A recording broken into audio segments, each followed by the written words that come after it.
Next है आपका राज्यसभा के लिए 4 सदस्यों को किया मनोनीत। हमारी जो संसद है उसके 2 सदन है, एक लोकसभा और एक राज्यसभा।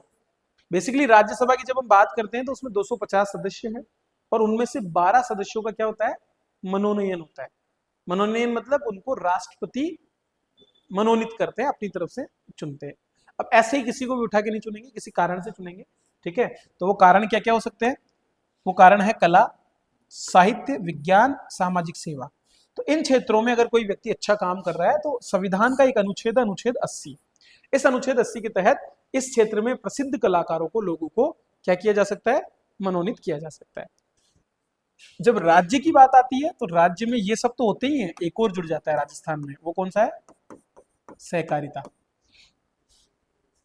मेरा डिपार्टमेंट, ठीक है। तो ये जो 4 हैं, इनके अलावा ये और क्षेत्र उसमें जुड़ जाता है जब हम राज्य की बात करते हैं। तो अब आपको पूछा जा सकता है कि किन किन को दिया जाता है, तो कला, जो कला में बेहतर कर रहा है, जो साहित्य में कर रहा है, विज्ञान में कर रहा है, सामाजिक सेवा में कर रहा है, ऐसे लोगों का मनोनयन कौन करता है, राष्ट्रपति करता है। हालांकि राष्ट्रपति को चूंकि राष्ट्रपति तो आप जानते हो नामात्र का ही प्रतिनिधि है, राष्ट्र का अध्यक्ष है, वो सरकार का नहीं है ना, तो नाम तो सरकार ही भेजती है सारे, उस पर राष्ट्रपति की मोहर लगती है, उसके नाम से सारा काम होता है।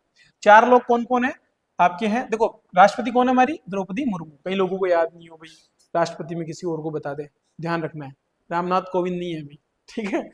तो कई बार हो सकता है कि यार रामनाथ कोविंद नहीं होंगे अभी तक भी, तो ध्यान रखो। तो 4 नए सदस्य हैं इसमें। विदेश सचिव थे हमारे पूर्व हर्षवर्धन श्रृंगला, ठीक है। दूसरे वकील हैं उज्जवल देवराव निकम, तीसरे हैं सी सदानंदन मास्टर, और चौथे हैं इतिहासकार डॉक्टर मीनाक्षी जैन। ये 4 नाम आपको याद करने हैं। देखो पक्का क्वेश्चन आएगा इसमें, अगले किसी न किसी एग्जाम में आप इनसे जुड़ा प्रश्न देखोगे और आप मेरे को आगे बोल देना फिर उस दिन भी सर आ गया, ठीक है। ये भावनाएं मन से प्रकट होती है, इसलिए मैं बोल देता हूँ चीजें। तो ये देखो उज्जवल निकम, इन्होंने एक्चुअल में ये कौन है, ये एक क्या है, वकील है, ठीक है, पेशे से महाराष्ट्र के हैं, पद्मश्री मिला हुआ है इनको 2016 में। और इन्होंने 1993 के मुंबई धमाके के जो दोषी हैं उनको फांसी दिलाई। अजमल कसाब को इन्होंने फांसी दिलाई 26/11, 26/11 मतलब 26 नवंबर 2008 को जो हमारा हमला हुआ था हमारे जो मुंबई के होटल ताज पर, उसमें।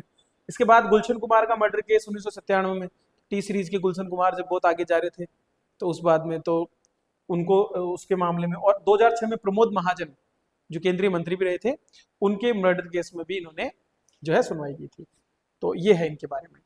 अब बात करें हर्षवर्धन श्रृंगला की, तो ये मुंबई के हैं, ये आईएफएस अधिकारी थे, मतलब इंडियन फॉरेन सर्विसेज के अधिकारी, भारतीय विदेश सेवा के अधिकारी रहे। इन्होंने कई जगह पर विदेश सचिव के रूप में काम किया, यूनेस्को संयुक्त राष्ट्र में भी इन्होंने देश का प्रतिनिधित्व किया है, और जो प्राइम मिनिस्टर ऑफिस है उसमें भी ये विशेष सचिव के रूप में रहे हैं, ठीक है। नेक्स्ट देखिए डॉक्टर मीनाक्षी जैन, तो मीनाक्षी जैन पद्मश्री से सम्मानित है 2020 में, इतिहासकार हैं। एनसीईआरटी जैसी किताबें जो आप पढ़ते हो उन किताबों में इनका योगदान रहा है। इन्हें आईसीएचआर मतलब Indian council for historical research, जो इतिहास पर अनुसंधान है, उसके अंतर्गत इनको मनोनीत भी किया, नामित किया गया था 2014 में। और सती, राम और अयोध्या, कांग्रेस पार्टी, जाति राजनीति, इस तरह की कई इन्होंने क्या लिखी है, पुस्तकें लिखी है। फिर है सी सदानंदन मास्टर, तो बेसिकली आरएसएस से जुड़े हुए, ठीक है, वरिष्ठ प्रचारक रहे हैं आरएसएस के।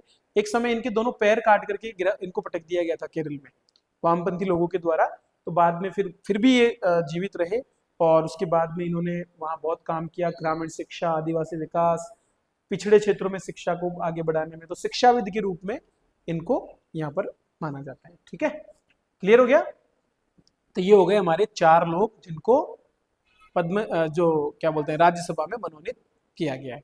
अब वर्तमान में क्या स्थिति है हमारे, तो वो हम भी देख लेते हैं कि अभी हमारी राज्यसभा की तो टोटल 245, 250 में से 245 सीटें ही हमारी है ना, 5 सीटों पे नहीं है।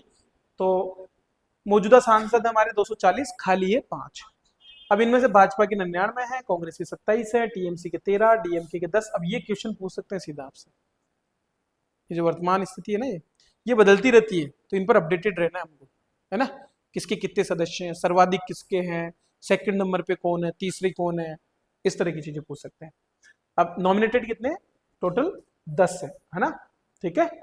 तो 2 अभी नॉमिनेटेड भी कम है, क्लियर है। अब क्या है राज्यसभा से जुड़े हुए मुद्दे, तो वो सारा मैंने यहाँ बताया। जैसे संसद का ऊपरी सदन है, कब गठित हुआ था, 1952 में, ठीक है, 245 सीटें हैं जिनमें 233 चुन करके आते हैं, 2 सदस्यों को 12 सदस्यों को राष्ट्रपति नामित करते हैं। ठीक है, इसके बाद राज्यसभा के सदस्यों की अधिकतम संख्या 250 है। पहली बैठक 13 मई 1952 को हुई।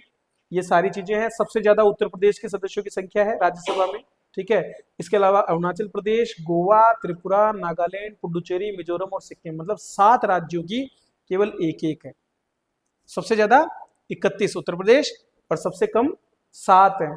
अरुणाचल प्रदेश, त्रिपुरा, नागालैंड, मिजोरम और ये 4 तो हो गए आपके, और सिक्किम, ये 5 तो हो गए नॉर्थ ईस्ट के, और फिर गोवा और पुडुचेरी हो गए कहाँ के, जो हमारे सदन दोनों जो तट है उनके। ठीक है, पुडुचेरी तो आपके चेन्नई आंध्र प्रदेश और गोवा पश्चिमी तट पे। ठीक है, इसके बाद में लोकसभा से पारित साधारण विधेयक को राज्यसभा केवल 6 महीने रोक सकती है, धन विधेयक को 14 दिनों तक रोक सकती है। बस ये उसकी शक्तियों के बारे में बेसिक।